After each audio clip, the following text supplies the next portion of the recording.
All right. My head looks small compared to yours. But hey, forget that. Kirby Smart. Yeah. All right, I want to get your take because I saw you talking about, but I will give you one thing. It used to be said in college athletics, if Indiana will fire Bob Knight, they'll fire you. Yeah. You can add Fitzgerald to that too. If Northwestern will fire Pat Fitzgerald, they'll fire you. Kirby Smart's got 11, count them 11, big-time speeding things going on after the death of a lineman and a woman in his program for drunk driving and drag racing. They got a problem in Georgia. I don't understand this kind of a problem. If you're going to be a leader, if you're going to be somebody who's supposed to shepherd 18-year-olds to 22-year-olds and have them be ready for adulthood, how do you not bring meaningful consequences into their lives so they stop doing this kind of crazy shit? I just don't get it. I think it's a complete dereliction of duty from Kirby Smart. Is he so afraid to lose that he's afraid to lead?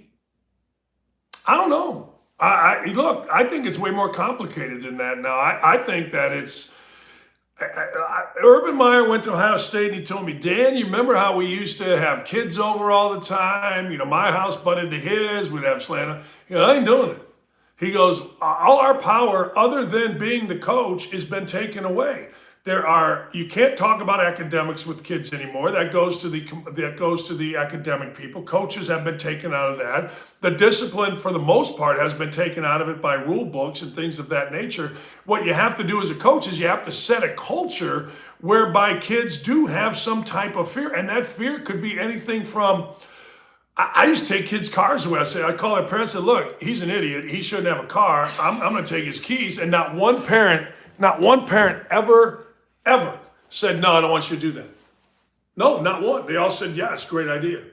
I mean, you have to, but the world is so different now.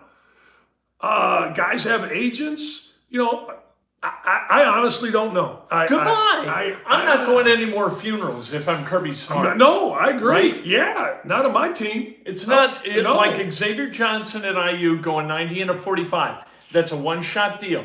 He screwed up once. Okay, I don't know what the internal punishment was, but there hadn't been any more 90 and a 45, so I'm okay.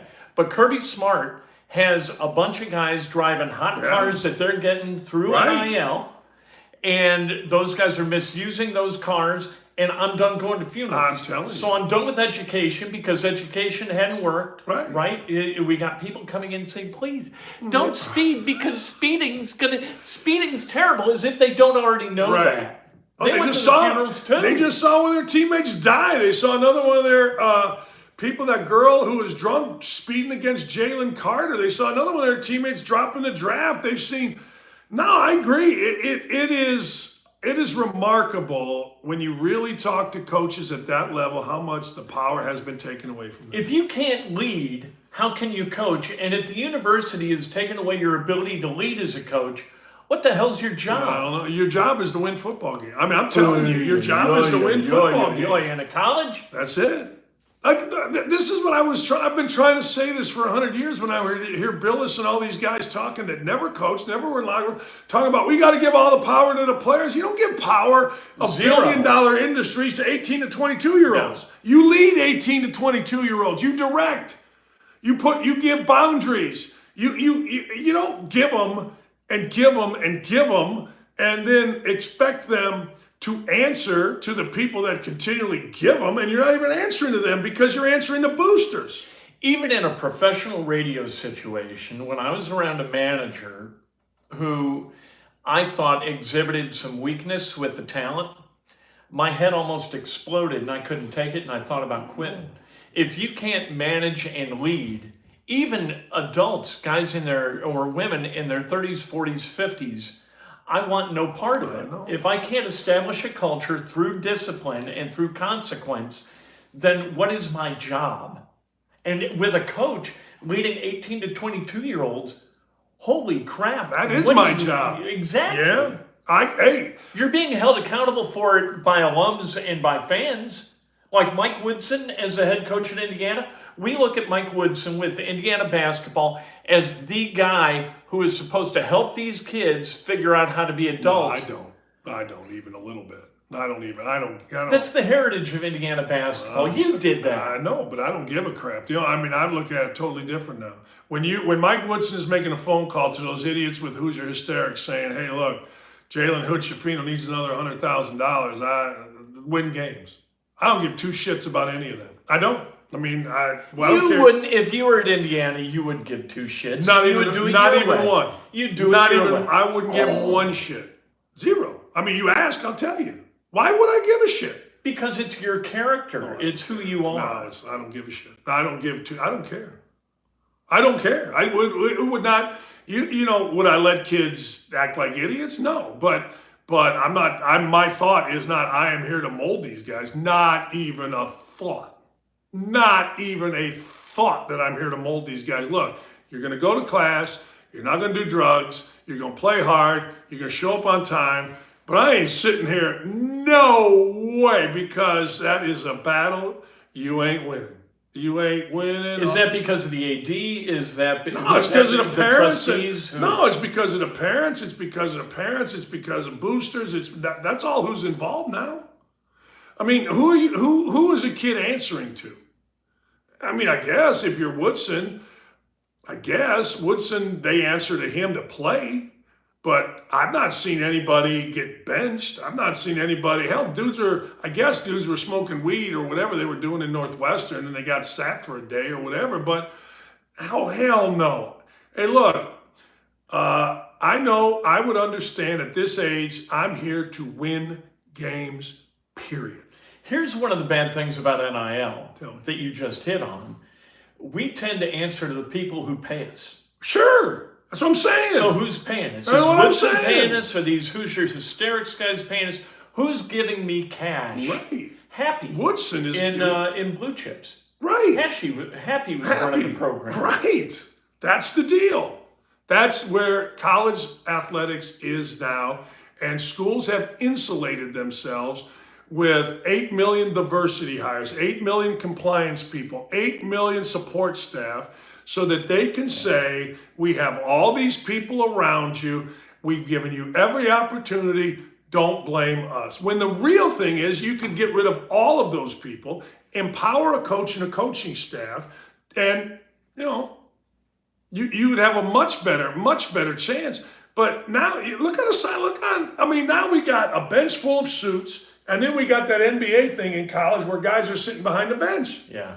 Batley was a guy that was at Indiana, the most useless human being ever, goes to a junior college, goes to a college, gets caught cheating, and he's sitting there behind Kelvin Sampson's bench. What's he doing? How many assistant coaches do you need? Well, I see this in high school. I see like 5 guys in suits. I think it's changed. I think because you're going to be on the road, so you need at least one guy to work players out, because players are there in the summer. Everybody didn't have to be there. Well, I guess my team did, but I don't know. You a couple guys to recruit, couple guys, 4 or 5. You don't need 20. Yeah. They got 20 guys, man. You got director of player personnel. You got director of development. And then you got the diversity. What's that guy do? Well, he handles the white guy problems. I had a major college football coach, not urban, tell me, I go, what's that guy do? He handles the black guy problems. I go, what's that guy do? He handles the white guy problems. I go, what's that mean? He goes, black guy gets arrested, he goes and handles it. White guy gets arrested, he goes and handles it. I'm telling you, that's the reality of the whole deal. I couldn't do it. For $5 million, I couldn't figure out what I was supposed to do. I would have no idea. That's like saying, go teach a class, but you're not responsible for anything but their standardized test scores. And I couldn't do it. And if something goes wrong, you are responsible for everything. We saw it with Fitzgerald. Yeah, right. Here's my thing with Fitzgerald. Let me ask you this question. So the players are furious. The AD and the president are supposed to come off their vacations. All right, hey, jackass players, why are you running around naked? Yeah. Why are you dry humping your teammate? Well, the coach made us. If I were a media guy or I was the AD, I'd say, okay, you guys are mad. Oh, you're mad. You almost tell what I used to tell my first wife, you're mad at me? Let me go over here. I don't need to hear about it, but go ahead and be mad. I don't care. You're mad. All right, but I don't need to hear about it. But I'd be like, okay, you guys, let me ask you a question. 6 months. 6 months finding. Yeah. Showed there was hazing. Yeah. You guys are mad at me. I was supposed to be here to clean up your mess. The AD and the president were on vacation, I guess. Okay, let me ask you a question. Why'd you haze? Well, it's part of our program. It's what we do for team bonding. Well, that's why I'm firing the coach. Right. Because it's clearly stated, and this is where coaches and athletic departments cover their ass. There are so many meetings with people to tell you, don't haze, don't do drugs, watch social media, blah, blah, blah, blah, blah, blah, blah, blah, blah, blah, blah, blah, blah, blah, blah, blah. There's so many of those people in that athletic department, and they all document everything. Right. You have a compliance person talk to the team. There are emails sent all across campus. This is what we talked about. This is what was discussed. This was player reaction. It's like minutes.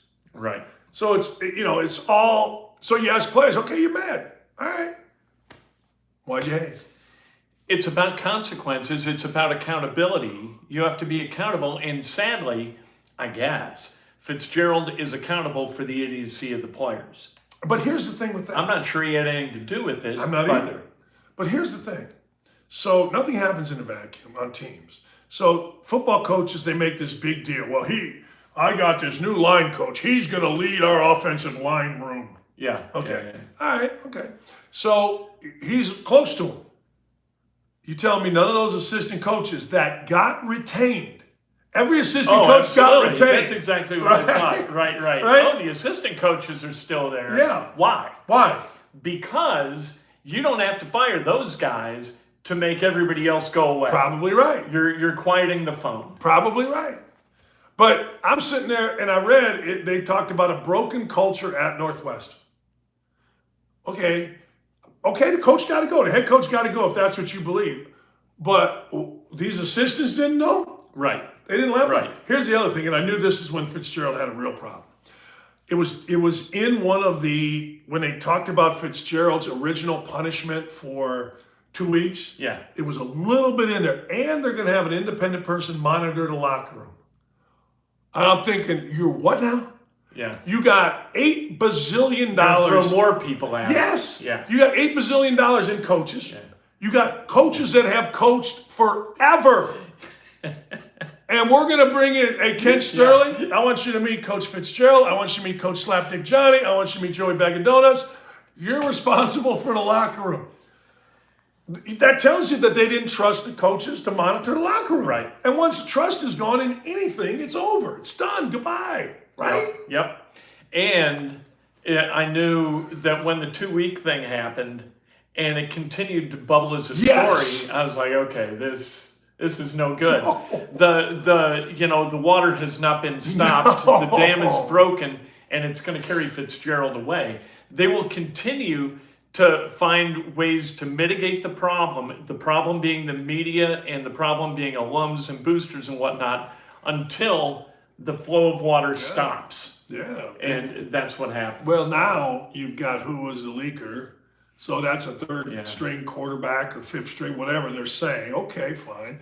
So, all right, players are mad. Are they going to transfer? They got a 30-day window to transfer. I swear to you, Kent, if my whole adult life, if somebody came to me and said, hey, I want you to meet Jimmy Smith. He's played football at Northwestern, and I own the business. I'd be like, shoot, I want to hire that guy. Right. Now I'm like, you get naked? Yeah. Did you soap it up and hump your teammate? Like, what are you doing? Yeah. You know what I mean? Like, what are you doing? And it's just, that's the problem when you have those kind of culture things. Like everybody that was at Indiana back under Bob Knight on the Twitterverse or in the, you were an abusive guy. And I just say, I said, hell. I mean, you think Neil Reed? I punched him harder than that. You just don't have a video. I just give in. Yeah, it's our thing.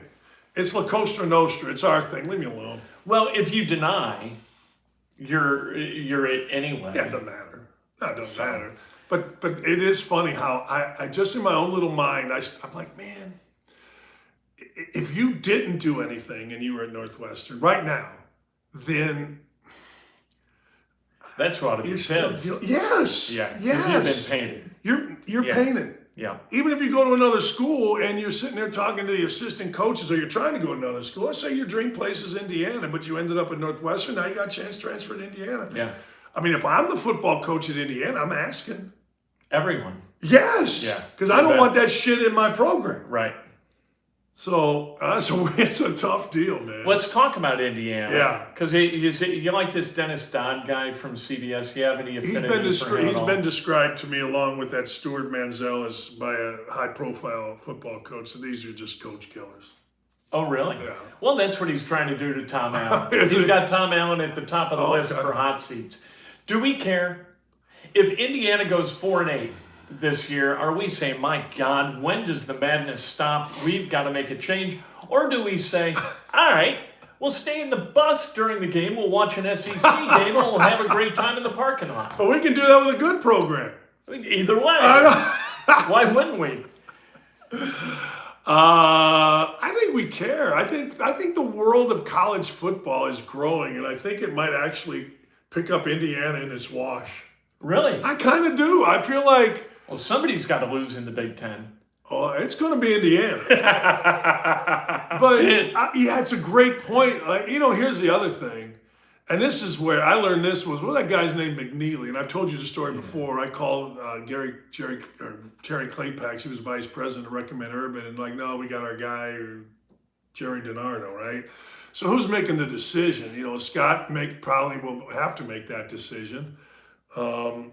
Who's interested if it in fact goes haywire? Yeah. I tell you who's not. Urban Meyer. Yeah. I called him the other day. I go, hey man, when we go to Northwestern? He goes, hey Dan, the snow is black there. It's so dirty in Chicago that when they push it off, true. It is. Yeah, it's awful. It is. Well, let me ask you this: do you call Fitzgerald? Me? 100%. If I think he's a good coach. If I think he is more than just a guy that had a nice run, he's had a great run. Yeah. And I do. Well, no, that's not true. I got to know because I don't want to be in this situation. Indiana was in this situation for about 10 minutes when Kevin Wilson, that one wide receiver dude, got mad. The kid had flunked out everywhere. He gets pissed and Kevin Wilson's too mean, inside the lines, comes in. Now you got to deal with that, right? Indiana dealt with it with Bob Knight. Indiana dealt with it with Mike Day. The last thing anybody, you're a management. That's quick. You don't want to deal with shit. Right. So... You don't want to deal with shit that can sweep you out, too. Right. And if you don't handle it right, well, and to Fred Glass's credit, that was, Kevin's gone. Oh, Tom's in. I mean, that was bing, bang, we're done. Yeah, because we've talked about it. Once you fire the coach, the next question is who's the next coach? Right. And he had that answered by 10 o'clock that night. But let me ask you this question, going back to Northwestern. So Northwestern, I don't know if you saw this Jim Foster, the baseball coach. He got all kind of shit going. He's the first year they went 10-40. He had 3 coaches quit, 16 players in the portal. And now they did an investigation on him and found that he was bullying. He was telling players not to play injured. There's all kind of shit on him. So now you got an AD that has a basketball or football coach that's got this. Now he's got a baseball coach that he hired that's got this. You mentioned swept out with the AD. Yeah. Because that's the thought of every AD now. Yeah. Severino always said to me, the first time somebody on your staff makes a mistake, it's that person's mistake. Second time, it's on you. Right. Third time, it's on me. It isn't ever getting to me. Right. I know what that means. Yes. The president at Northwestern is in heavy evaluation mode for the AD. No question. I would guess too. Now they're fairly new. I think the president's in his first year. The AD maybe year 1 or 2. I don't know. So maybe they got a little bit of a honeymoon left. But you're sitting there. You hired the baseball. You can run through that equity. Yeah. So you mentioning Indiana. I think Tom Allen's absolutely on the hot seat. I think Tom Allen needs to win, and I'll tell you who knows it more than anybody. Tom Allen. Tom Allen doesn't, he's been in football a long time. He understands, hey, look, we got to win. We got to win big. Fitzgerald was, let me ask you this. Fitzgerald was 4-20. If he was 20-4, would he be fired? Oh, great question. Yeah. No. Nope. There'd be some assistants that would be fired. Yeah, right. Hey, right. It's that guy. Well, it was the tight ends, and he's the tight ends coach. So that guy pissed away a lot of money. Fired for cause. He had what was it? A 10-year extension? Yeah, 57, 40 million. They own $40 million. Oh, because 8 years left of the 10. Yeah. Right. Yeah. Now that's interesting because what do you really own? Just depends how the contract reads. I'll give you an example. When I was at West Virginia, I had a $500,000 a year contract. $350,000 of that contract was paid by outside sources. So let's just say, for the sake of argument, if they fired me after a year, they would have only owed me $150,000 a year instead of $500,000 because of where the money was coming from. Does that make sense? And the rest of those entities, those external entities, they don't owe. No. Moving forward. No. And that's clear. That was. I don't know. Again, it's all. Right. You know this. No, nobody's contracts. Nobody's are better than college football contracts. Yeah. Or basketball, college coaches' contracts. No, my brother told me that first time when I met with you to go in a meeting. He goes, "Now look, understand, there is no chance you will ever sign another contract like a coaching contract where they got to pay you. Kelvin Sampson got booted, got $750K to go away. Right. I mean, and he's right. You know, he's right. But it is a big question: does the AD survive? Yeah. Oh. And how? Because you've got to stop the water at some level. And the president is not going to let that water roll into his office. He runs Northwestern University. The athletic department is a pain in his ass more than it is anything else. Yeah. So he's going to stop that shit butt cold at that level, at the AD level. Yeah. It's the AD's job to stop it prior to that. But he was on vacation. And these guys are mad that they didn't come back. That's why I never went on vacation when I was coaching. I swear to God, Don't ever go on vacation. I swear to God, I know. It's like, damn. Meetings you see on vacation, you check your email, and there's a Wednesday at noon meeting with people who are going to be in the room who can fire your ass. Your name's going on a whiteboard. I've seen it happen. I saw it at Emmis. We're having a meeting about how to trim budget. A guy gets up in the meeting and says, I got a sales call to make. I chased him down the hall. I said, dude, you cannot go on that call. You have got to get your ass back in that room, because if you don't, your name's going on the board. And if you're not back in time, it's going to be you. And he said, I got to go. It's a big deal. I said, okay. I tried. His name went up. He was fired 2 weeks later. Boom. Yeah. Do not leave. I'm telling you, man. You can't. I'm telling you, I went on once, I put my phone away, went to Puerto Vallarta. We bought something from an auction at Bowling Green. So myself, my wife, and the Stoners, we went. And it was right in the middle when all the Bob Knight stuff was, and so I'm like, look, I'm putting this phone, I put it in the safe. Phones weren't as big a deal then, they weren't, but I didn't even get on it. I didn't even look at it until on the way to the airport. And I had 15 messages from this guy, Robert Abbott, who was the producer of the Bob Knight firing shit at CNN. And I had a message from the police department of Bowling Green. One of my players walked out with 2 books from the bookstore. So as soon as I get home, whatever time it was, whatever day it was in the afternoon, here I am. And I knew it was going to happen. Had I been sitting in my desk all day worrying about this, which is what I normally did, nothing ever happened. Yeah, you can't go on vacation, man, when you're coaching or you're a man. Hey, like and subscribe right now. We always forget. Like and subscribe. All right, Merrill Hodge just crushed. You guys, Otter Creek and Gritty and everybody, you guys are on my morning show. You heard him. He just crushed Anthony Richardson.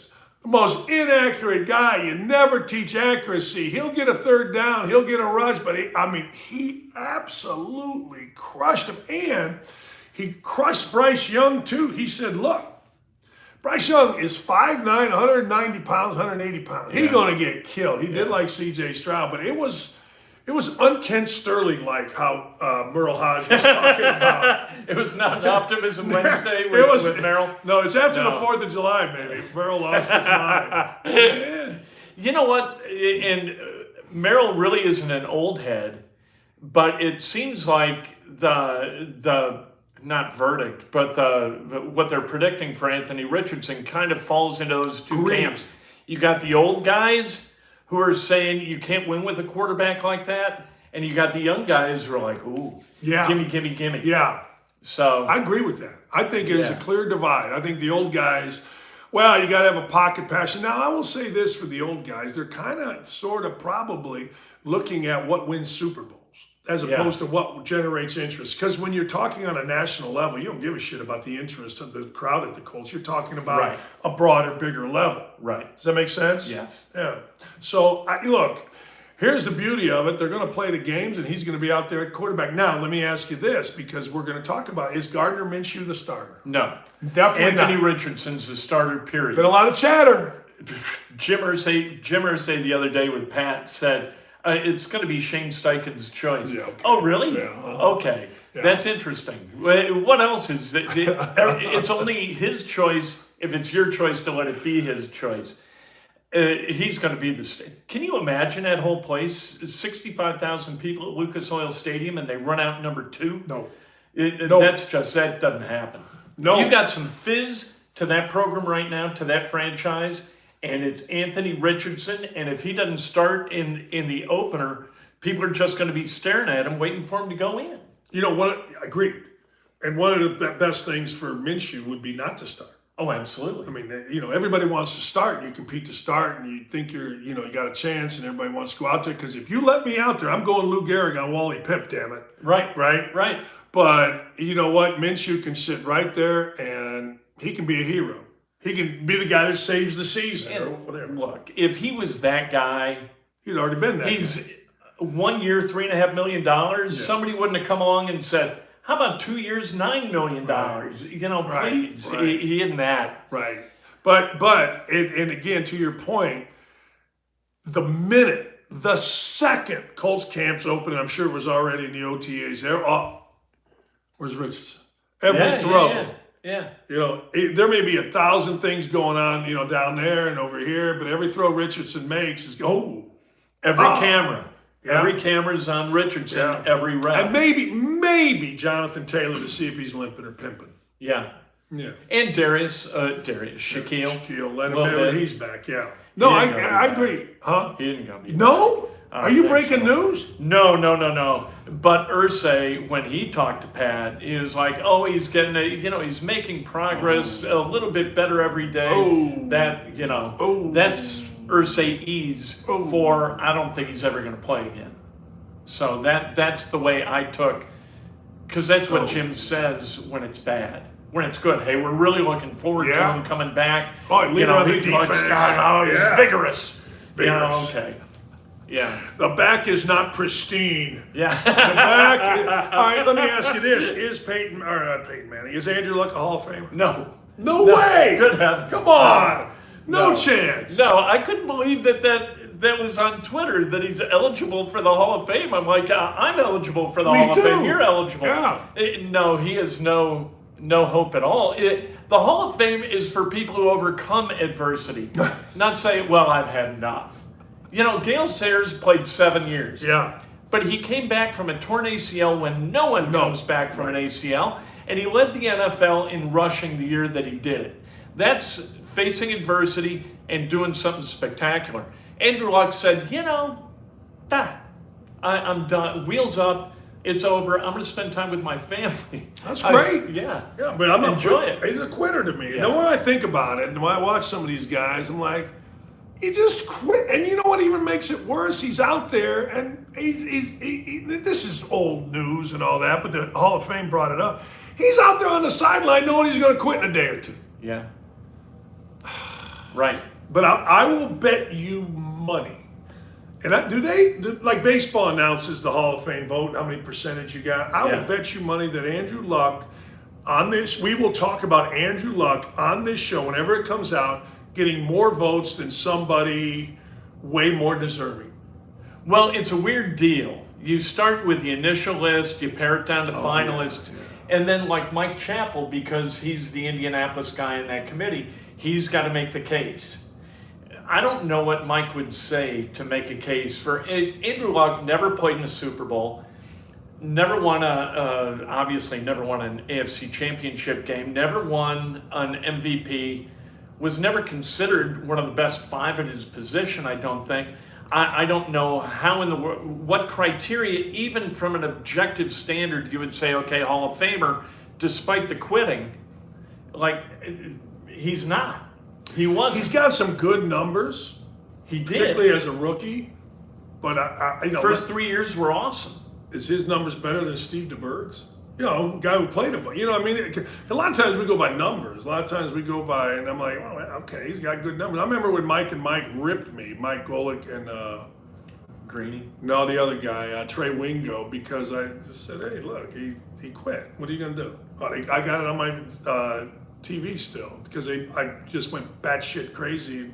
They had to give me an apology on air. Yeah. And I'm like, hey, because they compared to West Virginia. I saw that. Yeah, they did. It was unbelievable. I got it. I went batshit crazy. Maybe that led to my demise. Anyway, all right. So I got in a hassle with Reggie. A chip Wayne. on the pile. Yeah, I got in a hassle with Reggie Wayne on Twitter. Really? Yeah, I had enough of Reggie Wayne. Here's my thing. You ready? Yeah. Reggie Wayne. I don't know why. I just happened to see it. Hey guys. Is anybody switching over in social media to that Threads thing that's on social media? And I'm like, this is the shit that Colts coaches worry about? Yeah. This is the wide receiver room. Now, all of you big-time Reggie Wayne fans, because you crushed me, and it's good for you. But the Colts had count them, 5 individual players, 2 tight ends and 3 wide receivers that had more touchdowns than the entire wide receiver room. And I ask you all, you ever seen anybody on a Patriots staff or maybe the Chiefs staff or Duke's basketball? I think basketball's different. You ever see any of these guys talking about, hey guys, where's the you guys switching over social media? Shut the and be an adult, be a coach. Shut up. Don't say anything. You don't have to. But anyway, Reggie, get him, Reggie. Shut up, Reggie. I like Reggie Wayne. I don't know him. So he wants people on Threads, or is being a shill for the Colts. No, Threads. he's just trying to be a player. Where he's acting like people are supposed to give a shit about his little stupid ass opinions, like a player does. And no, my thing is being an adult. Today's my brother's birthday. It is. Yeah. We celebrated on Did Breakfast we? with Ken. Oh, Absolutely. Good. We're Facebook friends. Yeah, my phone is buzzing. So if you heard it, it's all my family wishing my brother Tom a happy birthday, which I do as well. Yeah, I don't want to hear. You're a coach. If I were a coach, my Twitter would be completely different than being a broadcaster. Totally different. Why even have a Twitter? I don't know. Well, it's just going to get you in only trouble. To promote stuff, I guess. That's all Andrew uses it for. But like, shut the. Up. Hey guys, is anybody moving over to Threads? Shut up. What did he say back to your unpleasant? He didn't say. He put some like little childish memes out there. You talking to me? That kind of thing. Like, yeah, okay, dumbass. The next one he put out was, hey guys, I traveled 12 hours and didn't listen to a song. Can you do that? Shut the fuck up. Be a coach. I don't even. Once you're that guy, it's hard to pull back the reins on I'd being say that guy, right? 5 years it takes a player to become a human being. Yeah. To realize, I don't know how Reggie Wayne's been out. Former players. Oh. You've been around a lot of former players, Yeah. I'm guessing. That's not a happy group of people. No. They are a strange lot. No. Yeah, the NFL alumni, God bless them, because it gives those guys something to do. I talked to a guy who played for the Rams and the Bears, and he was pretty well known. And we had him on as a guest, and he brought energy, and so I wanted to talk to him about being a host. We went to lunch, and he was like, "You watch sci-fi movies?" I sit in the house and I watch sci-fi movies.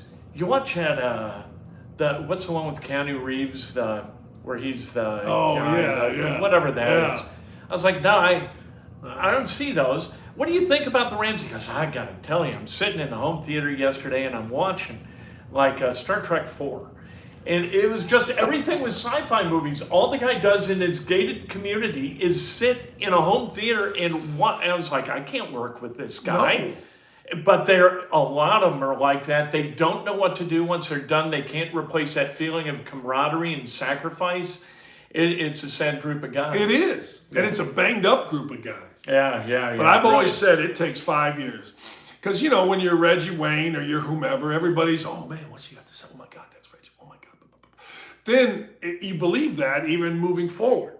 Yeah. You just do. Right. And it takes you about 5 years, 6 years, whatever it is, to realize, wait a second.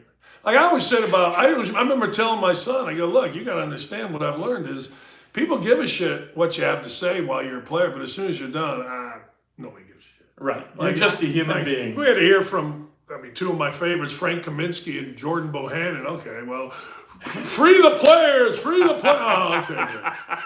Now you're like the F League, and you're like, who gives a shit what you got to say? You know what I mean? That's true, though. It's true. Players, it's so hard, particularly ones that played a long time and are, you just, I don't know. So people are on me, Dawkins, you're kicking on a Hall of Famer. You suck. Yes, I know I suck. But he's a human being. Right. That's what he is. Go make the wide receiver room good. Anyway, but hey, look, good for Reggie. He didn't respond back. He took the high road. He's a smarter guy, more mature than I am. But hey, guys. Any tweet that starts with "Hey guys," I have a very low expectation. Who's switching over to the other one? Anyway, what else are we talking about? How about the Pacers Summer League?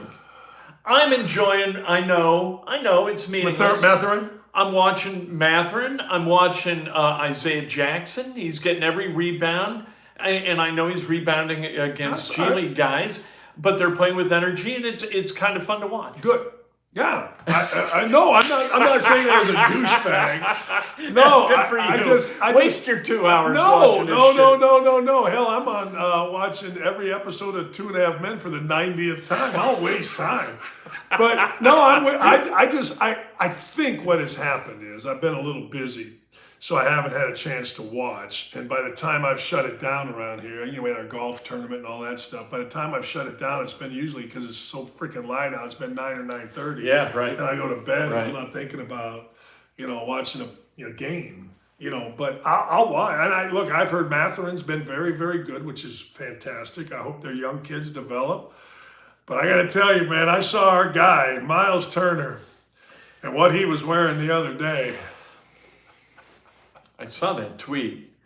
I was like, here's something for all of you out there, all you youths. If you've decided that your fashion statement is going to be like a kerchief, kind of an ascot thing, you've gone awry somehow. That's no good. You've opened up yourself to criticism.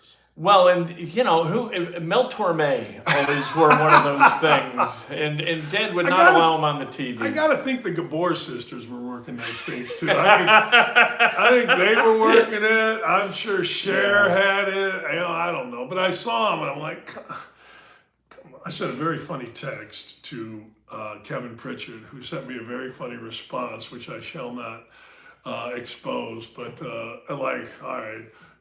I really think, and this is so true in the NBA, it's all about branding. Yeah. And so it's about what you wear, and it's about your hair, and this white, black, race, non kind of determiner here.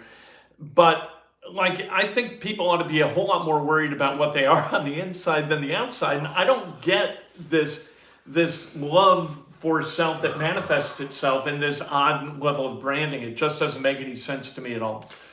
I really enjoy arrogance through performance, right? I don't really enjoy arrogance or branding. I remember saying on a broadcast one time about Frank Kaminsky, he was averaging 11, 12 points a game. And I'm like, wow, his career is going to, get good. And then all of a sudden, he tried to be Pat McAfee. He was going to be the funny guy. Yeah. Blah, blah. And I don't know if you've ever heard. I always use him as an example. I said it on the air. Everybody got mad at me, but it's true. If all the other stuff, like I really believe this. I honestly believe this. If Miles Turner had a serious of approach and what we just talked about, he would be, hell, nobody would give a crap what he wore. Right. And he would be he's everything you want in a modern player. Absolutely smart, athletic, wide-hipped, big leg, can shoot it, can go on the block and make jump. He can do anything you want. And the Pacers, and this, maybe every NBA team does it, maybe they do. But you know what the Pacers started doing, to your point? They get that camera guy out there, their Twitter, their social media content people, and when they come in the building, right? Yeah. Like, what the? Yeah. Like, come on. Yeah. I was going to ask you to that point, and we never saw it, so I have no idea. What did Michael Jordan wear into Chicago Stadium? What did Larry Bird wear into the Garden? What did Magic Johnson wear into, the Forum? I have no idea. The only thing I know is I saw him Michael Jordan dressed for success. Like, he always had a suit on in a post-game. Did he? Oh, always. I mean, a suit and tie. Larry Bird looked like Larry Bird, but not a slob. And Magic was a jacket and tie. Pippen was a jacket and tie. Isaiah was a jacket and tie. When they walked into the... I don't know about walking in. Okay. I don't know about walking in. I know that's where if you're going to be in public, if you're going to be on camera, okay. Yeah. Yeah. Yeah, well, yeah. To your point is nobody gave a shit about it. Right. Yeah, nobody, I got to go play. Yeah. No, it's funny. Yeah, it's funny because when you do a game, the director will say, hey, the team's coming in. They got to get guys out there to shoot the team coming in. That's a big shot, I guess, for broadcast. And now it's the individual player. Joe Burrow does it. Joe Burrow comes in. And hey, but you know what, Joe Burrow, I've always said you wear whatever you want. Go to the Super Bowl. Right. Win a national championship. Right. And you think that you could just, after a game, just smoke a cigar in a locker room? Hell no, win a national championship, you smoke ass in a locker room. I don't give a damn what you're doing. I don't remember seeing Tom Brady wear anything. Like, Andrew Luck in the post-game press conferences sometimes looked dressed up, like really dressed up, oddly. Just had the bad neck beard. That was no good. Bad neck beard. Go play. Go win, make that who you are. Paul George employed a stylist. Yeah. A lot of these guys do. Yes. You make if you employ a stylist, you're making too much money. Right. You should give some back. You should go donate it to your bikes. Yeah. Buy bikes for kids. Yeah. Don't employ a stylist. I get a chef.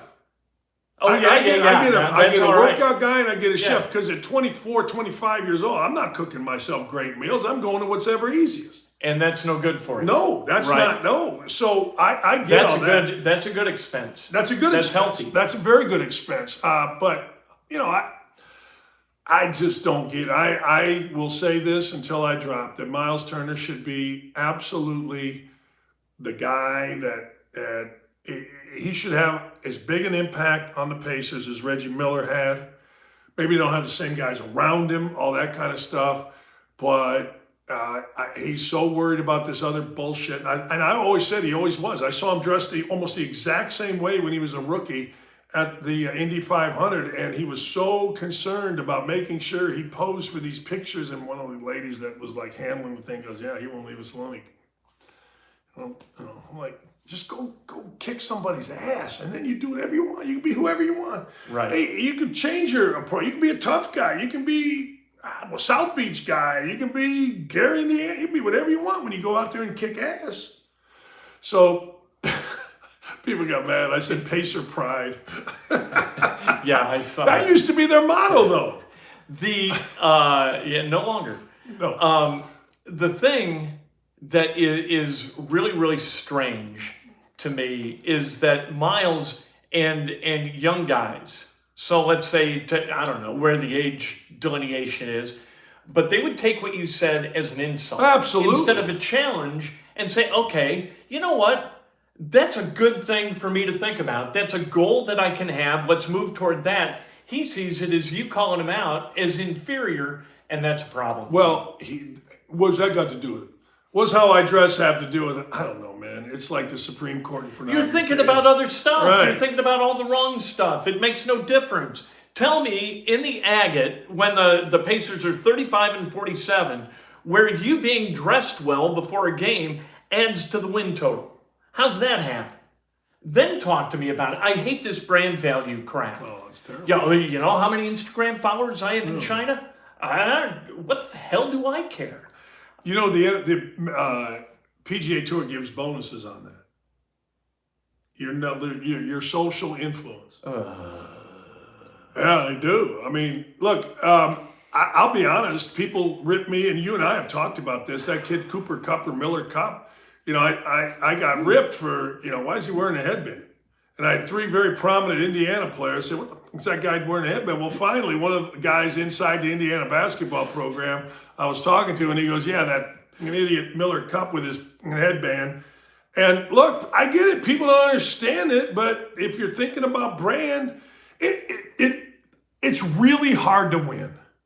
It's really hard to win. It is so hard to win that, and Brad Stevens said it best, and I've told you this story. He told me, Brad, what does it say? He goes, everybody in our building, every single person, secretary in Hinkle was moving in the same direction. We didn't have one guy out here trying to wear a headband, or one guy out here trying to be a TikTok star, or one guy out here. I don't expect the guys at Crimson Call or whatever the hell these players, I don't understand that, but coaches do, and players should. Players should respect the other players, that my total focus is on winning, and I don't think the Pacers have that. Maybe they do. I don't know if anybody's got it. I don't know if any NBA's I guarantee you, I'll bet your ass that if you talk to Danny Hurley, those UConn kids did. And they may have been on TikTok every day. I don't know. But I'll bet your ass that those kids at UConn were like, hey, I'll bet you I'll tell you somebody else. I'll bet you the Miami Heat. I bet you at their core, the Miami Heat were driven by one singular thing, and that's proving something. And that's Butler. That's Butler. That's what drives Jimmy Butler. So okay. I'm not saying that they don't. I'm not saying that they don't. I don't know. I'm not saying they're not people, but the number one, I don't feel like, I'll ask you this. Do you feel like the number one thing for Miles Turner is to become the best basketball player that he could be? No. I don't either. Well, and you know that because on your show and on my show, what he said that he wanted to be, what his goal was, it wasn't winning a championship, it wasn't being all NBA or any of that. It was being the CEO of his own company. That's his goal. He told us that. We're not making that crap up. I'll tell you a story speaking of Butler, and I've told you this before, but I think it's interesting. When Matt Howard played summer basketball, same team as my son, he is after practice, and he would do this all the time. He's like 5 feet outside the sideline. He's throwing the ball like 40 feet in the air, almost to the top of the gym. And he's making like 1 in every 4 is just slicing through the net. And I'm like, God damn, you can shoot. You're a really good 3-point shooter. You need to do this in games because that your level recruiting wise, if you can be 6'7", 6'8", and shoot threes and do everything else that you do, you're gonna go up a level at least. It's like, why would I do that? We got guys like Ryan and John and Ben and Zach who make threes. They're better 3-point shooters than me. Why am I going to step out? I said, because it's good for you. He had no interest in that at all. No interest in standing out. That's what I'm saying. Basketball is not a game for standing out. Basketball is a game for coming together as 5 guys and figuring out a way to beat those 5 guys. It's not for iconoclasts. And the NBA has turned it into a sport 100%. For iconoclasts.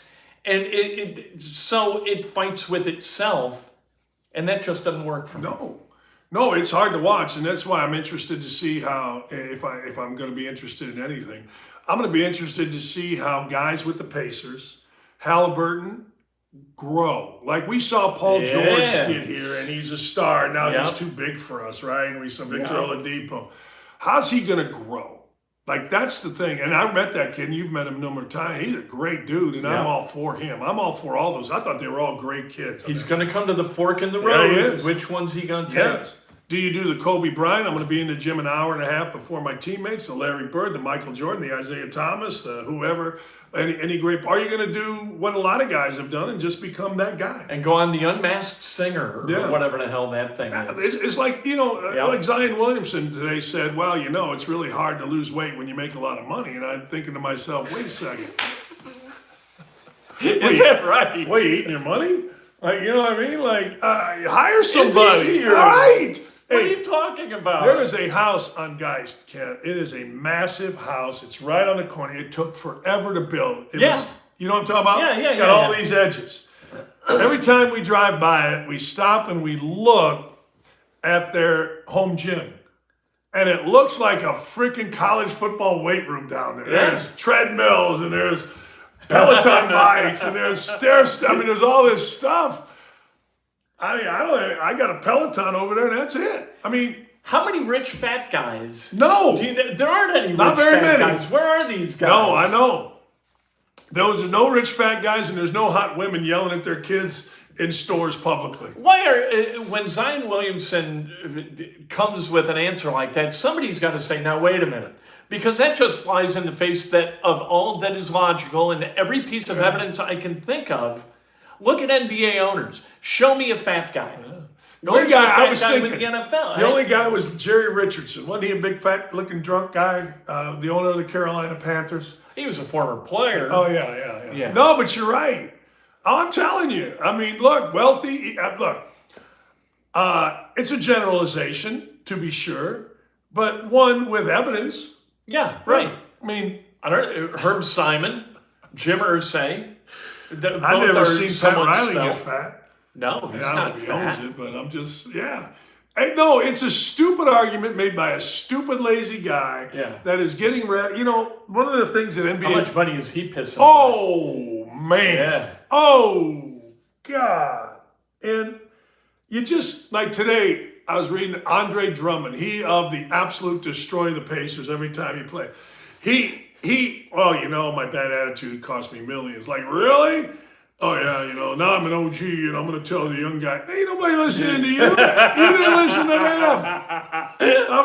I'm thinking of Kent, all right, for every older guy that says, well, how many guys tried to tell your dumbass to be that way? Right? We've got the answers. I got the answers. You got the answers. We're full of answers. We'll give you the answers. What we need are people who are willing to listen to the answers and adjust their lives appropriately and live a good life. But nobody wants to. When I was 22, what was I doing? I was going, I don't even know what the bar was called at the Holiday Inn. You got an hour for $5 to put away as many drinks as you possibly could. I watched the great Fred Levin drink 22 rum and cokes in an hour. That's his money's worth. It's like 20 cents a rum and coke. Yeah. You do the math. Yeah. No, I'm with you. I'm not, I'm not a great listener now, but it just drives me nuts now because I always think, you were a prodigy. I remember when Andre Drummond was in 8th grade. He had dudes around. I mean, them dudes said, hey, look, don't be a jackass. Oh, man, all right, blah, blah. He went from making $100 million to the league minimum because I had a bad attitude. They really pull this and plays Jingle Bells. No shit. Adversity has an awesome way of teaching us up. Last thing before we go. It is now the 12th of July. Yeah. It is no longer, it's May and we're happy. It's June and we're optimistic. Now, I said the other day, the official NFL season started on Monday because we're close enough. So now we're evaluating. I think happy is out the door when we gather next week. Let's have angst. Let's call it an angst Wednesday if we do it on Wednesday. But I have no evidence yet because we haven't seen any part of camp. No evidence to suggest that my hope isn't valid. 3-14. They can't be worse. They can't be worse. Oh, they that's can't a good. be No, worse. and you know what? Yeah. They are going to win their first game against the Jaguars, and this town is going to be like, we're back. They haven't gone 2-0 since 2009. It's been a while since they've gone 2-0. If they win that first game and then they go to Houston for game 2, we could end September very happy. Merrill Hodge is that a goal? Best only first round draft choice he saw in the current quarterback class was C.J. Stroud. Take that for what it's worth. Really? Yeah, he said I wouldn't have made the first round. I didn't have first round grade on any of these guys. He said because they can't use the whole field. I'll tell you what's a bigger problem, perhaps potentially, is cornerback. Oh yeah. Chris Ballard has done a terrible job with that secondary. We'll see what Brent and Rush and all these guys are, But there's nobody that's proven shit who's going to play in this. Not one guy, not a safety, not a cornerback who's proven they can play in the NFL. Don't you read the Star? Nick Cross is a superstar. Julian Blackmon was the sleeper pick of the year. Yeah. Don't you read the Star? Yeah. We couldn't believe he was on the board. And that goes back to Pritchard, too. You always get that from Kevin. Couldn't believe he was on the board. Goga Batanza at 18. How do you pass that up? We got a top 5 grade on him. I like Kevin. Kevin's a good dude. Yeah, he's a really good dude. All right, subscribe and like us. Yes, subscribe. we forgot Let's to go. say that. 93 of you are on here. We have a big crowd today. Hit the like button. Hit the subscribe button. Thanks for joining us. Goga Batazzi was on the board.